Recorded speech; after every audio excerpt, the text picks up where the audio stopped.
From the Marquee Media Studio inside Mark Tank, it's the Mark Haney Show. Yes, this is the Mark Haney Show, and we are on a mission to ignite the entrepreneurial revolution right here in the hometown we love. We do that by building the Backyard Advantage, the most connected community in the world for local entrepreneurs, and it's based around this culture of love, right? Helping one another. And one of the ways that we utilize this show when we help one another is we bring on very successful people that understand how to do business, and we hear their stories, and many times we can connect to those stories. And so today I have my good buddy Scott Monday on the show, and he is a successful entrepreneur. He is also the incoming president of the Entrepreneurs Organization. We talk about EO on the show all the time. We'll dive into that a little bit, but one of the things about building an advantage is it's difficult. And, you know, you've got to tap into a lot of imagination, a lot of creativity, and it takes work to put things into action. So with that said, Scott, let's get to a little bit of your background. Then I want to kind of dive into how you developed your secret sauce. Absolutely, Mark. Thanks for having me. Really appreciate it. Oh, you bet. So your background, journey into entrepreneurship, how'd you get there? Yeah, so started out running around my grandpa's job sites at 5 or 6 years old. He was a custom home builder in Modesto, California. And that turned into a bit of an interest in architecture and designing. So I'd sit at his old drafting table and design quote unquote houses and things like that from a real young age. Like how old were you when you did that? Probably 10, 11 years old. Okay. Yeah. So just a real interest in kind of design and layout and floor plans and things like that. Now that was, how old are you? Because that would have been like you're doing this was like sketching it, or did you have a computer? It'd be like 91, 92. 91, okay. So computers were out and pretty. Well, but he would draft on one of those old, like the articulating arms that have the two rulers going, right. Up and down. First house right. I built, it was, hand-drawn stuff. I was amazed. The stencils, right? Yes. Toilet stencils and exactly. sink stencils, all those things. So you could use all that stuff. Yes. So you learned what a house is constructed, how to do it, yeah, versus letting the computer tell you what to do. Exactly. He'd pop in, he'd help me. He'd be like, hey, you probably, should have your toilet in the bathroom, not in the living room. Like, because I'm like 9, 10 years old at the time, right? So that really you got to have a toilet handy. Yeah. Quite frankly, yeah, absolutely. And so that really parlayed into kind of an interest in architecture. So I ended up going to Cal Poly San Luis Obispo and majoring in architecture. Yeah, they're known for that there, right? They are known for that. It was a great program. But, one of the advantages of studying something in college is sometimes you learn what you don't want to do, right? Okay. And I realized that while I loved architecture and I loved design, I did not want to be an architect. And I learned that because we had some field trips to offices of practicing architects, and it interested me, but it was not the profession I wanted for myself. Mm-hmm. So I actually transferred to a major that I didn't even know existed, construction management. Aha. And that was what I obtained my degree in 2003. Okay. And so you became, you got into construction basically. You learned it, but it sounds like you like to be more hands-on. Absolutely. Okay. Yeah. Because architects, they're locking themselves in a room and mm-hmm. using their creativity to imagine things. And when you're the construction guy, there's imagination that goes into it, but you're also implementation. Yeah, exactly. And architecture, like you mentioned, it's all about the design and sitting at the computer or whatever and making that happen. But I realized as I got into my early 20s that I also had a big interest in business. And so construction management was this combination of engineering and business, and so it felt like a really good fit. I could kind of explore both of those avenues at the same time. Yeah. Okay, so now you haven't built the traditional construction company. You have a very unique product within the construction space. You decided to really, I would say, narrow your niche and built something very, very unique. Can you describe that and how you developed that? Yeah, absolutely. So when I graduated from Cal Poly in construction management, I spent about 8 years in the commercial sector. So I built health clubs and office spaces and tenant improvements and things like that. So I learned kind of these delivery systems that are really common to commercial construction, Gantt charts and all those types of things. Then in 2010, we all remember 2010, glorious. I've tried. Sometimes I try not to remember. No, actually, I did okay in 2010. But 22, 8, and 9 were bad. Yeah, though. 8 and 9, the company I was with was obviously like every other construction company, experiencing a lot of difficulties. It was a family-owned business. I wasn't family. I saw the writing on the wall, and I said, well, if I'm gonna jump and try something on my own, now's the time to do it. Coincidentally, at the same time, through a separate partnership, a partner and I had acquired a bunch of bank-owned properties, probably 50-ish units. Oh, goodness. And so I was able to be the general contractor on the renovations for those units when I left the company to start my own thing. So I had a built-in customer. Exactly. I had a built-in customer for about a year or two, which, once again, in 2010, it was hard to find a customer. In 2010, so I sold my security companies in 2009, 10, 11, right in that period. And I immediately adopted a part of a concrete company. So I own a construction company, and I can remember being out there selling concrete at that time, having to give it away, and I still couldn't get people to take it. And so now it's doing great, but as soon as I left and started, playing around on the podcast, it started doing fantastic. But no, the timing was horrible. It was real challenging, but once again, those projects gave me a little bit of a runway. And so I finished those projects, started working on some small commercial jobs, some small residential jobs, which now kind of got me into the residential side of the business that I had never been in since I had graduated. And then in about 2011, my wife and I were at Costco, and we had just checked out. And we were walking down that long aisle that you walk down when you leave Costco before you show them your receipt. And we saw all these different things they were selling, gazebos and hot tubs and this and that. And I turned to her and I said, I'm surprised you can't buy a kitchen remodel here. And so we started joking about that as we left Costco and got in the car. And we were riffing on this idea of a kitchen remodel in a box, and they'd deliver it to the front of your house, and maybe even a helicopter would deliver it, and they'd drop it in the front of the house, and it'd have everything in it, and you'd get the job done in like a week, right? So we were just riffing back and forth with each other, completely joking about why this thing doesn't exist. Well, it didn't exist because it seemed impossible, right? But there was a seed in there that I was like, well, obviously you wouldn't deliver it with a helicopter, but putting everything you need for a remodel into a container and delivering it to the job site and creating efficiencies because you're not running around finding materials and things like that. I was like, this has legs. This is an interesting concept. I don't know of anybody else doing it. So my sister lived about 2.5 hours away. And I knew she needed a kitchen remodel. I'll call it a kitchen facelift. That'd be a better way of putting it. So I called her and I told her this concept, and she's like, yeah, like if you want to try it out on my house, you're more than welcome to. So I got this pod storage container. I had my buddy print these huge banners. We bungee corded these banners to the side of this pod storage container so we could brand the container, just like I thought we would one day do, with actual proper graphics. Delivered it to the front of her house in Orinda. That's where it was. I was in Modesto. And figured out a way to load it and walked through this. I sat at her dining room table for the entire project, managing things, and it worked. It wasn't perfect. It was clunky. The banner on the side of the container fell off and it looked like a mess. It was really an embarrassment. But it worked well enough, Mark, where I was like, I think we might be onto something. In the startup world, we do some startup investing here at the Growth Factory, and we call that the minimum viable product, MVP. right? So instead of the MVP, don't wait and think about it forever. Put something together and get one out in the market and see how it takes. And I thought about this. I've thought about this a number of times. What's the name of your company again? Kitchen and Bath Crate. CRATE. Crate. Yeah, Crate. Mm-hmm. So in thinking about that, we've done some kitchen and bath remodel, but not while we've lived in the house. But I've seen that happen before where the consumer, the person that lives in the house, is living in this mess. And this mess it takes a while. You're living, you're working around, you got to move the refrigerator out. Mm-hmm. It's just this big hassle and you're living in it. And so whether you're going to stay in it and live in it. You don't want to do that for 2 months.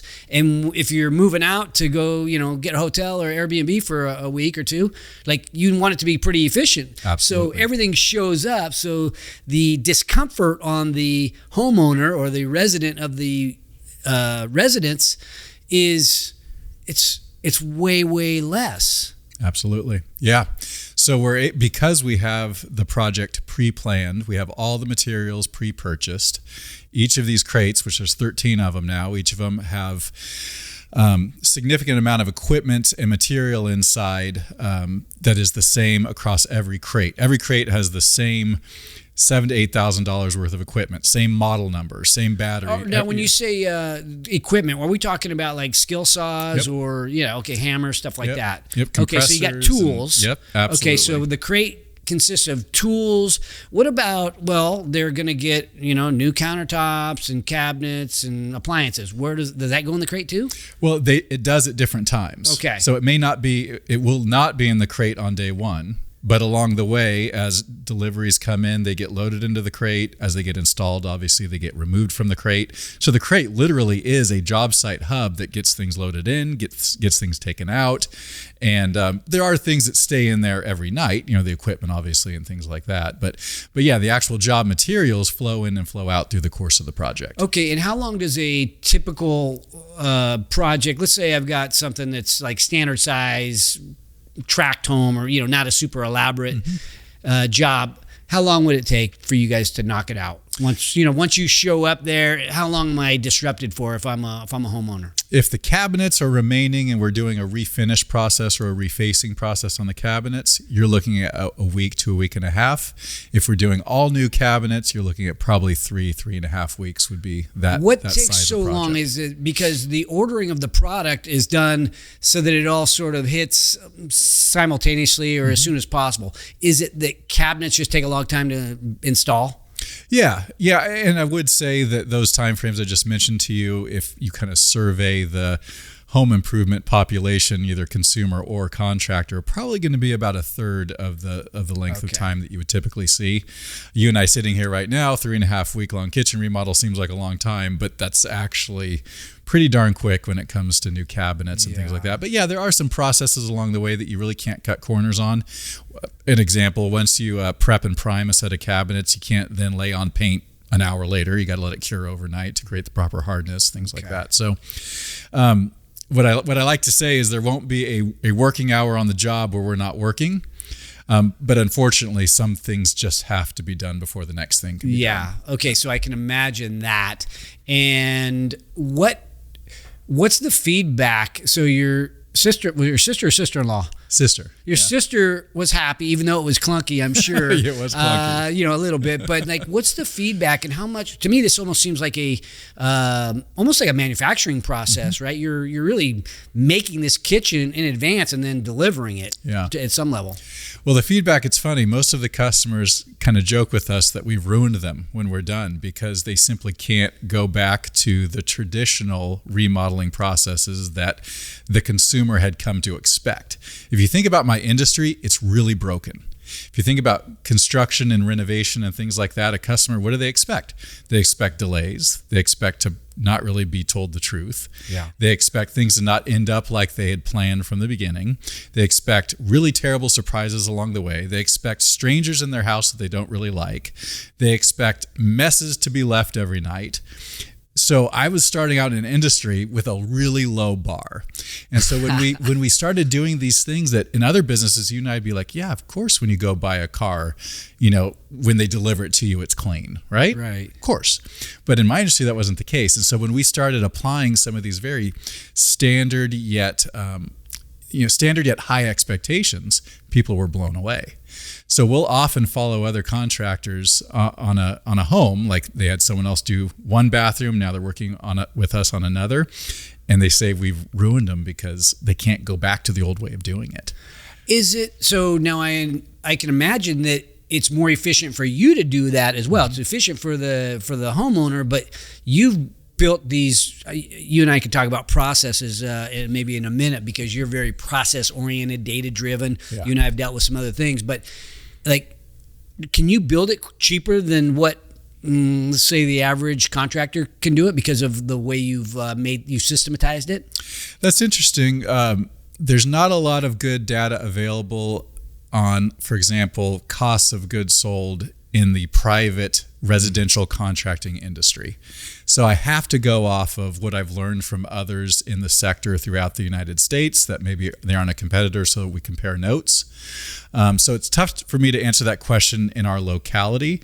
I do feel like we offer an exceptional value. Now, by no means are we the cheapest game in town, nor do I ever want to be, because I think to do that, I'd have to have people on my team that make the lowest possible wage rate. Yeah, when I said that, I wasn't trying to get a discount. I expect you to make a margin. So yeah, maybe that's part of the secret sauce is, we make more money on it. And I don't think we should be ashamed of that either. Yeah. In my industry, the standard net margin, what do you think it is, Mark? 5%. 3.5%. Ooh, I was trying to guess low because of the way you framed the question. It doesn't even cut, there's no debt coverage there, right? Like 3.5% zero. Yeah. 10 is really, now you're starting to you bought yourself a job, right? Exactly. Type thing instead of business. Yeah. So we don't run the business on those margins because it's like, what's the point? So I guess at the end of the day, I think it's an exceptional value. What about subcontractors? So when you do a kitchen bath, there's some of these guys that are sort of like handyman. They do it all, and they, let's see how to put this. There's sort of the jack of all trades, master of none. And then there's other people that, it's like 4 or 5 subs maybe on one kitchen. How do you guys utilize the different trades in order to get the work done with quality? Yeah, great question. So over the last 12 years of running this business, we've each, every year or two, we've brought another trade in-house. So we've actually gone a little bit, in the last 10 years, a lot of companies have done more outsourcing, right? We've actually gone the other way. We've brought more things in-house. The only thing we sub out anymore is custom cabinet fabrication and anything related to glass work. So shower doors or windows or things like that. Yeah. I purchased a tile and stone company 2.5 years ago. So we now do our own countertops, our own tile, our own shower enclosures, those types of things. We brought painting in-house about 5 years before that. So instead of subbing it out, we do all the cabinet refinishing and wall and ceiling paint in-house. So we have about 42, 43 of us on the team now, and we self-perform 90-ish% of the labor. How much of the cabinets and all that kind of stuff are done at your facility and then put in the crate or found another way to deliver them, and how much is actually done at the job site? Yeah, the cabinet fabrication is 100% done off-site in a facility. Obviously, CNC machines and things like that. On-site, though, which is a little different in what we do, we actually deliver raw cabinets to the job site and do all the finishing of the boxes on site.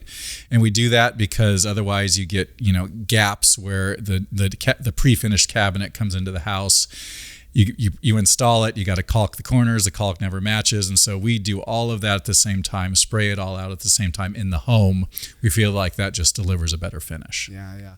Well, I always think about a little bit about the business side too. So your product, it seems like a scalable type of product where a lot of businesses, especially in construction, you end up with these quality control issues. You expand too much, you get 2 crews going, and it's the thing's broken. So you got to keep it one crew. The owner's typically going out and, running the job himself or herself. And, it's sort of like a one crew. So to expand to double your size of your business or triple or quadruple, you end up with a lot of quality control issues because leadership is sort of hard to come by because it's complicated to do a house like that.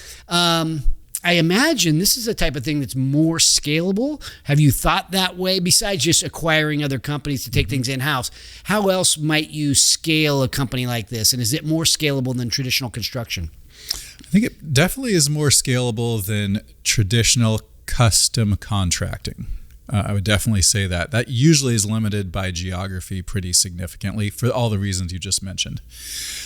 We have an Elk Grove office. We're based out of Salida, which is just north of Modesto, and we just opened a San Ramon office. And so in terms of back to your question on how to scale, we're kind of doing 2 things. Number one, we are scaling geographically. does take about 18 to 36 months, though, for the marketing machine to ramp up in a new location. Okay. But we're also scaling from a product perspective. For example, this year we launched a shower-only concept where you kind of take this same machine, but you apply it to a little bit of a smaller project, more of a 2-day project. And so that's kind of another way to expand the business is by different product niches within kitchens and bathrooms. Are you using Costco as part of your marketing arm? We are not. Okay. No, we're not using Costco. Are you afraid your company would blow up if you put it on the wall in Costco? Because I mean they get a lot of traffic. They just they're opening up Costco's all over the place. There's one right by me now. They do. I've looked into the economics of being a vendor for those types of big box stores, and there's just so many layers that need to make a margin on it. It makes the value proposition for the end user not every time, but often not the same as a more privately held company. So how do you market your company? Yeah, so it's kind of 1/3, 1/3, 1/3. So a third of our leads come from customer referral and word of mouth. A third come from more like boots on the ground efforts. For example, we do a lot of hosting of events. We do a lot of like design showcases, those types of things that are really kind of, once again, boots on the ground type of effort. And then the last third is more of your traditional marketing, social media, TV, those types of things. And so a third. Do you have a sense as to which one is the best bang for the buck? The one that's hardest to scale, which is customer referral. Yeah, because those close easier. Our conversion rate's astronomical. Just the tenor of the relationship from the beginning tends to be much more easygoing, just because you sort of, the first time you meet them, they already trust you instead of starting from zero. Right. Obviously an astronomical return on investment dollar. We had this thing called the Crate Raving Fans, which I started based on a Ken Blanchard book that I read maybe 8-9 years ago. And it's been amazing. We do big parties for our past customers twice a year. We do Christmas gifts. We have kind of a private website for them where they can get they can link to other vendors that we've sort of vetted and have worked with before. We love our past customers, and this specific subgroup, once again, 250 to 300 members, are all people that have left us a review of some type. Okay. And once you leave us a review, you're automatically enrolled in this club, and we spend a lot of time, money, and effort on this club, but they're our favorite people. My daughter does similar. My daughter's in real estate. Mm-hmm. We just saw her a little bit ago, and she's really creative in that way too. And gifts, like she delivers pumpkin pies to her clients on, I don't know, Christmas or Thanksgiving.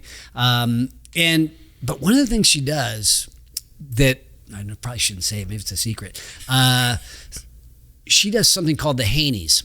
And, our last name is Haney, and it's an awards, and she throws a party and recognizes certain customers, and she adds a lot of humor to it, like the most difficult transaction, right? She's in real estate, so it's a difficult transaction, the most creative. And so it's like this award show. It's like a show. She puts on a banquet with a show, and it's awards, and it is funny, fun. It's, her kids are there, so my grandkids are there and stuff, and it's a blast. So anybody watching or listening out there, don't take that idea. That's just for Scott. He's in a completely separate industry. That's a great idea, though. But yeah, it works. People love that. And I think relationship type businesses end up like that. And I think it reaffirms that appreciation. It makes you want to go help her. It makes us want to go find a referral for you. It makes us listen for that. And, we're proud that we're associated with the Crate Company, right? The Kitchen and Bath Crate. Yes. Sorry about that. Kitchen and Bath Crate, or Ashley Haney Real Estate. We're like proud of that, so we want to talk it up a little bit. So that's really interesting. Okay, so your second marketing effort, you have two more. One is say traditional marketing, and then the other was these face-to-face presentations and things like that. It sounds like trade shows and. We'll go present to 55 plus communities. We'll we'll do a little design workshop with them and bring in brunch, those types of things. Things that just, once again, they're kind of like very intentional, boots on the ground. I like marketing like that because it's not scalable, and that both makes it obviously a disadvantage, but also makes it an advantage because other people may like, I'm not going to waste my time doing that. Okay, fine. Don't waste your time doing that. I will, and I'll win, right? Yes. And those are the types of things that I think sometimes we get stuck on scalability of marketing efforts. And for certain businesses, when you're when you're local, you don't have to worry about that. I couldn't do this across the U.S., but I can certainly do it in Northern California. Yeah. And it humanizes it. I have to imagine those are like your second best because you've often met the people already. There's a trust level that's already begun to surface because when I've tried marketing, our concrete company, we do commercial, which is kind of like B2B sales, if you will, maybe some bid type stuff. But the residential stuff, like the stamped concrete and patios and driveways and stuff, we've tried doing marketing, direct-to-consumer type marketing, and you get a whole wide range of BS.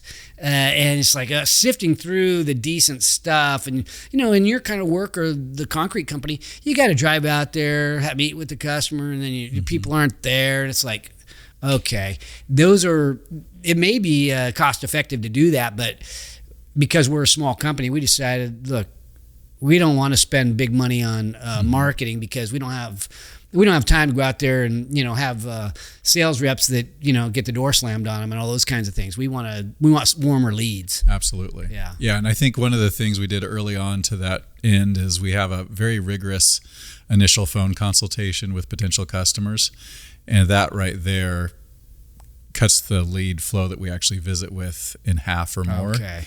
And so, but we've kind of come up with 5 or 6 key data points we have to determine whether or not we're going to go out to the job. But you got to do that, right? Or else you're running around all day bidding. And it's like at the end of the day, that just wasn't your customer avatar. Well, the company has grown over the years. What's the biggest challenges right now that you're facing in order to continue to, march down that path of growth? Yeah, in my industry, I should say because you probably experienced this, especially in the residential concrete side. I hate to bring up COVID, right? Because everybody's so sick of it. But we had this COVID, the world's ending COVID, right? For a month, or a week, or a month, or 2, whatever. And then at home improvement, just a boom, right? A boom. Yeah. And I think, a mistake we made was the boom happened and we started building a backlog, said, we got to get bigger to handle this backlog. We got bigger. And then things leveled out and now we were a little too big and now we're reducing down. So in retrospect, like I even plotted this for our leadership team. I'm like, look, if we just would have kind of leveled out those ups and it would have filled in with the downs and we would have been so much more profitable. But we ramped up with the ramp up too quick and we weren't as profitable. And then we, kind of came back down to earth. And so I think the biggest challenge right now is right sizing the business for optimal net profitability. And there's a lot of dials to turn. And you're kind of trying to thread the needle, but there's a sweet spot for every business. And I'm like in this endless pursuit for that sweet spot. So is the objective, because some companies are less about the bottom line matters to everybody. The bottom line is important, but some companies, they spend a little bit less effort or bandwidth focusing on the bottom line, and sometimes they look more at the top line. How have you decided?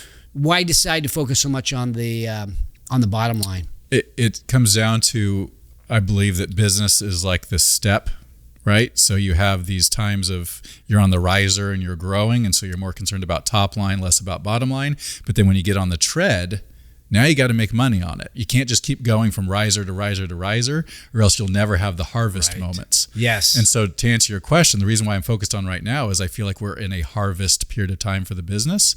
We have a team that can do X. We're a little bit shy of X, so we're still trying to grow to that. But once we get there, we want to sit at X for a while and harvest, get our resources together, and then boom, make the next jump. Interesting. And one of the Markisms. I have a bunch of Markisms that are kind of like my little mantras in building businesses and surviving in life. And one of them that I came up with a few years back was, because people are asking this question, how fast should I grow? And I'm like, well, it depends on the window of opportunity. So 100%. What do you have? What's the opportunity right now? So it's either grow like a wildfire, because I'm like, go all in on your growth. That's fine, because there's an opportunity to take market share potentially. There's reasons why you might want to grow top line, and for sure in the startups they're all about the top line growth. They're less about profitability because they're getting venture capital and stuff like that. But for the traditional business, you either want to be growing like a wildfire or building the war chest. Mm-hmm. So, and that means profitability and harvesting so that you are able to seize another opportunity. Maybe it's make an acquisition, but you can, if you've never taken a minute to harvest to make a little bit of profit, then how are you going to really grab up the opportunities? Because there's nothing in the kitty. Absolutely. Yeah. And it's funny. I think that a lot of us business owners of traditional businesses, we read these stories about startups in the software space or people, venture capital or things like that. That's just not the same business model. Like that is a very different business model, like you just alluded to. You can't run your construction company like you are a software startup. It's not going to work. 100%. It's completely different metrics. Yeah. And so I think there's some patience, and it's just taken 10 plus years of trying to figure this out, where I finally feel like I have a semblance of understanding of this pace and cadence of the business. And it's been helpful, but I still got a long way to go to figure it out. What about the difficult decisions of how much money to take out of the company for your personal use, or maybe your key management versus leaving the company for future opportunity? How do you wrestle with how much to pay you and your top teammates or top employees versus how much to leave in for seizing opportunity? Yeah, so I am a huge adherent to the Greg Crabtree Simple Numbers school of thought. Greg Crabtree is another EO member, by the way, out of Atlanta, that wrote 2 books, Simple Numbers and then Simple Numbers 2.0. I had a chance to go to an EO event at Wharton where he was teaching for 4 days on these concepts, and it was literally the best business-related event I've ever been to, most impactful, I should say. Well, anyway, Greg Crabtree has basically the answer to that question within his 2 books. But really, it comes down to making sure the business has what he calls sufficient core capital, which he has a few different ways of figuring that out depending on your business type or style. For me, it's about 2 months of all operating expenses in cash. Yeah, so that's basically your working capital, safety for, something weird happens, somebody doesn't pay, or a group of people don't pay. Until you get there, you don't do anything That feels else. like the minimum, right? Yeah. Especially in something like a construction company. Right. Yeah. Right. And so that's kind of like the minimum to have in the company. And then we also run this process called Profits First, which is Mike Michalowicz is the guy that started that. And it is a little elementary. It's very simple. Sometimes simple is better. But he has a system by which the owner of a company has a few different buckets. You have your tax hold bucket, and you have your owner comp bucket. And then you create a few more buckets. For example, we have a bonus bucket and things like that. So basically, every dollar that comes in, you put X amount here, X amount here, X amount here, and then the rest pays for your operating expenses, which is counterintuitive, right? Because you're like, well, of course you pay your operating expenses first. Well, if you do that and you don't, especially if you're in a growth mode, you'll turn around and you'll be like, wow, I paid everybody, but there's no money left for taxes. There's no money, right? And so this Profits First system basically creates, by this distribution, creates these warning signs of you either need to raise prices or reduce overhead because you're insufficiently funded on taxes or profit or things like that. So it's a beautiful, simple system. Anybody that was starting a business, I would recommend read Profits First, and set that up from the beginning, because it's brilliant and it's simple, and you're never going to not have money to pay your taxes or do other important things like that. I love that. Well, you are the incoming president of the Entrepreneurs Organization. I knew that you were organized, and just for anybody that maybe doesn't know what the Entrepreneurs Organization is, EO is what it's kind of our little short name for it is. It is, I think of it as AA for entrepreneurs, right? It's basically a group of a place where you go and there's other people that are sort of in your same boat at some level. You've taken some risks, you've made some sacrifices, you've dealt with the ups and downs of building a business, so you can sort of confide in one another. And in Sacramento, there's roughly 100, maybe a little bit less, and we're in these small groups, which are kind of like your AA circle, I guess. And you share everything, and it's super confidential. Anyway, you are the incoming president. I was a president for a couple years. It's a lot of work. It's rewarding, I think, at some level because you feels like you're helping. But you were also on the board more recently. You ran the moderator group, right? So you were in charge of in each of these groups, these forums, if you will, these 10-people forums, there's somebody who's sort of in charge for the year. And you managed us. So I was one of those, I think, last year. And you were my manager. And that's when I really developed my appreciation for your organizational skills. Thank you. Amazing, really, for the way you've described yourself as a contractor, the way you operate as an entrepreneur, way more organized than most. Do you attribute that to reading books, your schooling, or your grandpa? You want to get deep here? Yeah. I attribute it to anxiety. Oh. Yeah. So people that are highly anxious, no matter how calm and collected you look on the outside, the way that you feel like you have control, quote unquote, over the world around you is by preparation and organization. And so, and I give you that answer because I've thought a lot about this, because I am unusually organized. Why am I like this? What's wrong with me? Quite frankly, to a fault at times, especially when it comes to maybe like family, right? My wife has reminded me that home is not the office and may not need quite as much structure, right?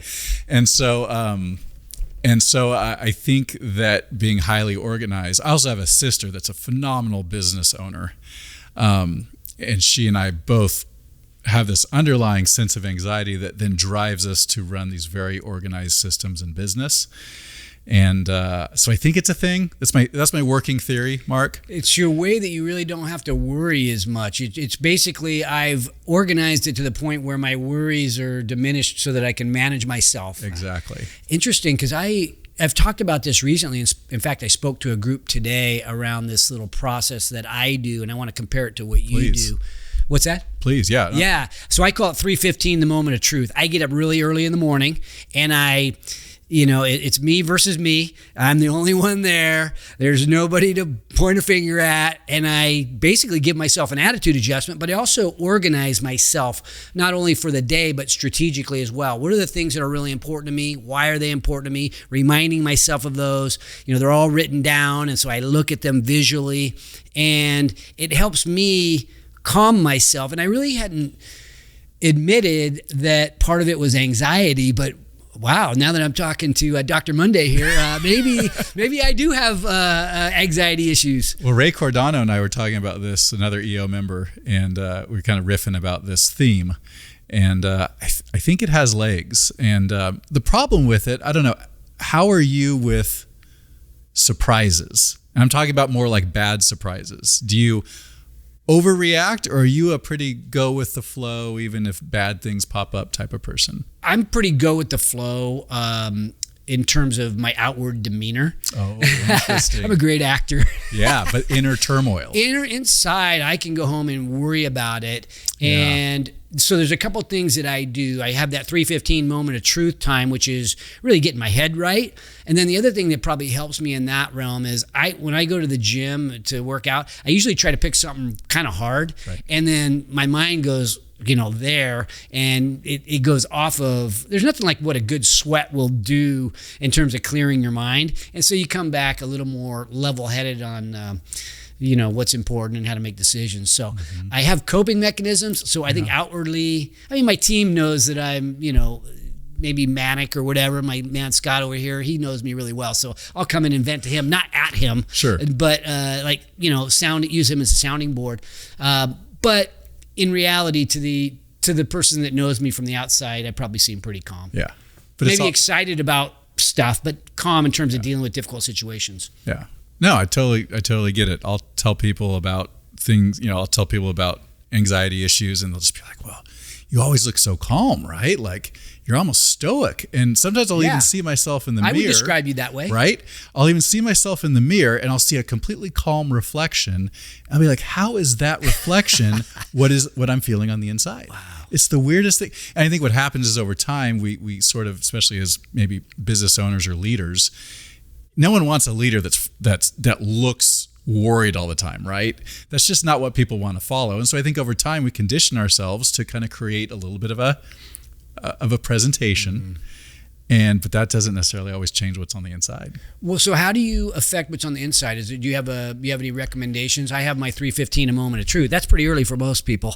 But I'm just like, all I'm saying is carve out time. Which probably shouldn't be 3:15. That's probably unhealthy, but something where it's like before everything, so you can have a good day. 100%. I wake up at 4:45. Oh, really? Not 3:15. I need to up my game. No, probably 90 don't. minutes. But there is 4:45 to 6:20 is almost always solitude. It's reading. It's prayer and meditation.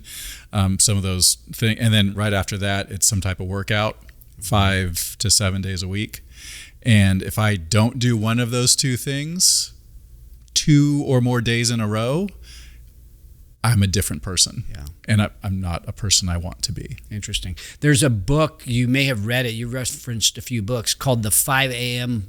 Club. No, you never heard of that book? Okay, so it's, I can't think of the author's name. He's the same guy that wrote The Monk Who Sold His Ferrari, I think, or something like that. Anyway, he's prolific writer.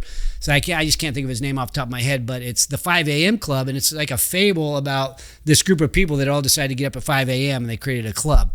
Anyway, I highly recommend doing that. For me, it's sort of like an attitude adjustment or a reminder of why I'm doing what I'm doing. And more often than not, I hit the ground fired up versus a lot of people are hitting the snooze button 4 or 5 times, rolling out of bed and dealing with the chaos of life or a construction company.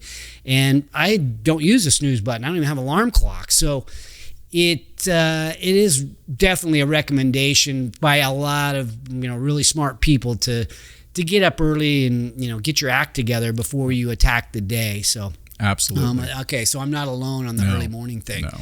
That's cool to know. Maybe we should start a 5 a.m. club. Yeah, sounds good. You'll be an hour 45 minutes. Yeah, I got to get ready. I don't want to be late. I got to be. If you're not early, you're late, right? So I'll be early to the 5 a.m. club. Yeah.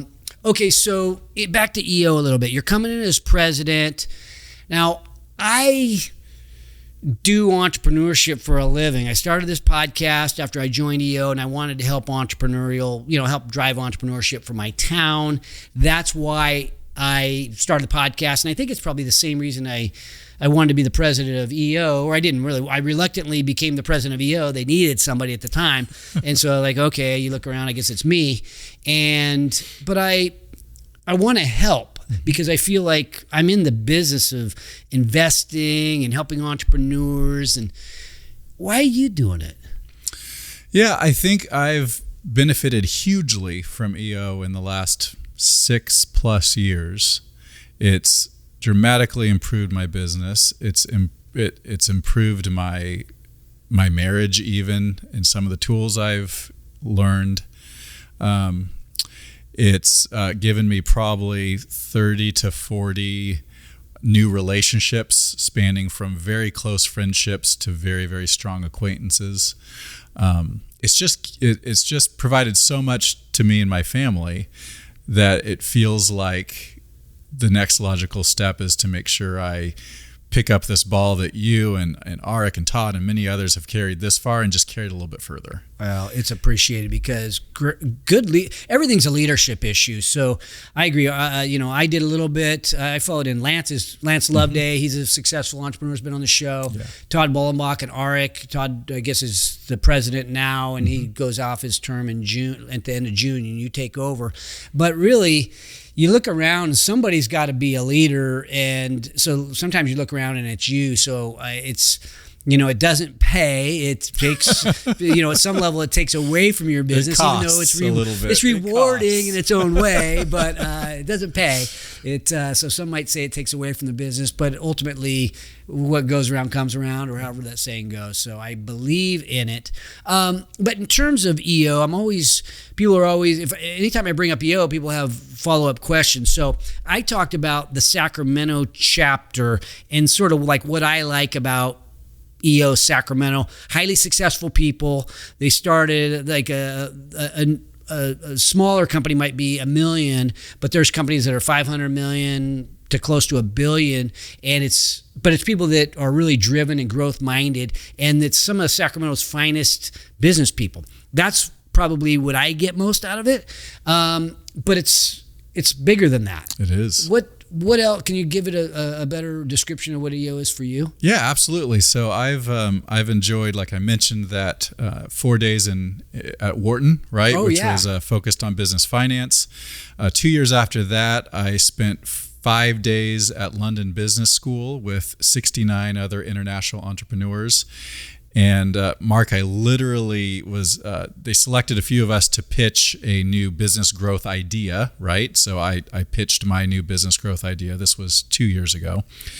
And I got this amazing feedback from these other entrepreneurs about how to slightly pivot what I was pitching. And I came back and 7 months later started that new business unit, which is now, like I said, 2 years old, a year and a half old. And so, so London, Wharton, there's some amazing travel opportunities coming up that I'm looking into with my wife. But there's really, EO is great with Forum, which is your group of 10. EO is great with your chapter, which Sacramento is literally at 100 as of right now. Good job. But then there's this whole nother level of EO that is regional, national, and global. And it's so funny, Mark, because you fly all the way to London, you show up at London Business School, you sit in a lecture hall with 69 other entrepreneurs, and you turn to the person on your right, and within 60 seconds, you're talking like you've known each other forever, because the community of entrepreneurship is one of the most connection-building commonalities you can have with another human, because it's a lonely place sometimes. And so it's so cool to be able to fly all the way, halfway around the world and sit down with someone and have those commonalities. And that's why I love EO. Like for me, it's just my people. And there's not a lot of spots where I can say that. The late, great Tom Candress, who brought me into EO, called that intimacy. So you're instantly intimate with somebody because of the reasons that you described. And I would agree with you, because you've described some of these learning opportunities, but I've learned how to have fun a little bit. So I've been to Greece and Macau and Vietnam and, I don't know, I'm trying to think of all the other places, Africa on safari. So when EO puts together an event, it's like super high end, it's a really fun experience. So you can count on, if you're in EO and you do something with one of these travel trips around the world, it's going to be like a once in a lifetime type experience. So Absolutely. It is cool. Go ahead. Well, I was just going to say, the chapter itself, we're at 100, and for this next board year, the entirety of our goal as a board is to build a foundation upon which we can get to 200. So we're not going to get to 200 in the next year, but we want to really create this beautiful foundation that a year from now, when we're setting our targets, we can set a 3 HAG of getting to 200 by 2028. Yeah, 2028. So the chapter is thriving. It's so cool to be part of, I think. And once again, I'm lucky because I'm building on what already has been done by so many that have come before me.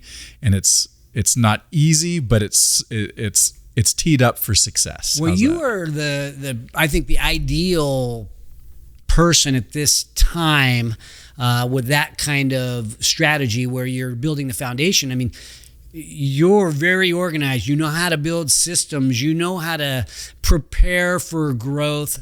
So I think knowing that we're kind of in that rebuilding the foundation mode, you're the perfect CEO, perfect president, perfect guy to be running it. Where I think some of us, or at least me, I'm more like the hype guy or whatever. Yeah. You're the perfect person to be driving that kind of organization. Well, it's just like business, right? Where like sometimes what our team needs is stability. Sometimes what we need is growth, right? It's all about just kind of back to that ebb and flow of business. It's knowing what the business or the organization needs at the moment and leading in that direction, but then being flexible, knowing, okay, now's the time to grow again.